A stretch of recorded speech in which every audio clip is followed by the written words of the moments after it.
Hello বন্ধুরা, তোমরা কেমন আছো? আশা করছি অনেক ভালো আছো, আর আমিও খুব ভালো আছি।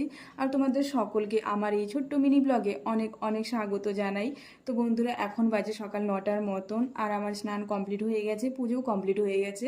স্নান পুজো কমপ্লিট করে নেওয়ার পর চুলটাকে ভালোভাবে চিরুনি করে আমি টাইট করে বেঁধে নিলাম। তারপর ঠোঁটে একটু লিপ গ্লস, তারপর ফোঁটা, ক্রিম আর সিঁদুর লাগিয়ে ব্রেকফাস্ট করে নিলাম। আর আজকে ব্রেকফাস্টে করেছি ছাতুর ঘোল। আর আমার সকালে সেরকম ব্রেকফাস্টের কোনো ঝামেলা থাকে না, আমি বেশিরভাগ সময় ছাতুর ঘোল না হলে রাতের যদি রুটি থাকে সেটা গুড় দিয়ে খেয়ে নিই। আর আমার বর্মশাই তো সকাল 6টায় ডিউটিতে চলে যায়। তো যাই হোক, এখন চলে এসেছি রান্নাঘরে রান্না করার জন্য। বর্মশাই ডিউটির ফাঁকে চিকেন আর শাক দিয়ে গেছিলো, কিন্তু পেঁয়াজ ছিল না। চিকেন তো পেঁয়াজ ছাড়া বানানো যাবে না, সেই কারণে চলে গেছিলাম দোকানে পেঁয়াজ আনার জন্য। তো পেঁয়াজ নিয়ে এসে এখন দেখো পেঁয়াজ টেয়াজ কেটে নিচ্ছি, মানে মাংসের জন্য চিকেনের জন্য যা যা লাগে সব কিছু এখন রেডি করে নিচ্ছি।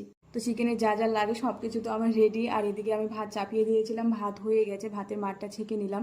আর এখন হচ্ছে চিকেন রান্না করব। আর এইদিকে দেখো আমার বর তেজপাতা আনেনি, তেজপাতা আর হচ্ছে ঝুড়ি ভাজা আনছে। তো যাই হোক, দেখো এখন চিকেন রান্না করে নিচ্ছি। আর আমি হচ্ছে এক একটা জিনিস রেডি করি আর এক একটা জিনিস বানাই। যেমন চিকেনের জন্য সব কিছু রেডি করে এখন চিকেনটা বানিয়ে নিচ্ছি।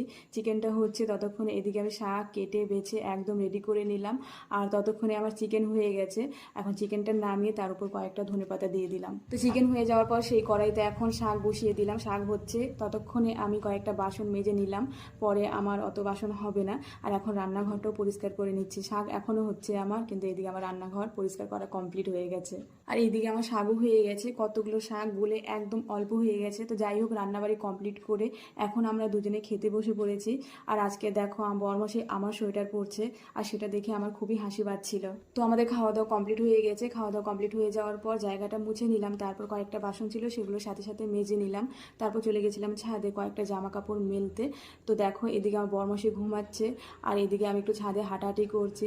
তো চলো বন্ধুরা, টাটা বাই বাই, ভালো থেকো, সুস্থ থেকো। আমার এই ভিডিওটা যদি ভালো লেগে থাকে তো প্লিজ কমেন্টে জানিও।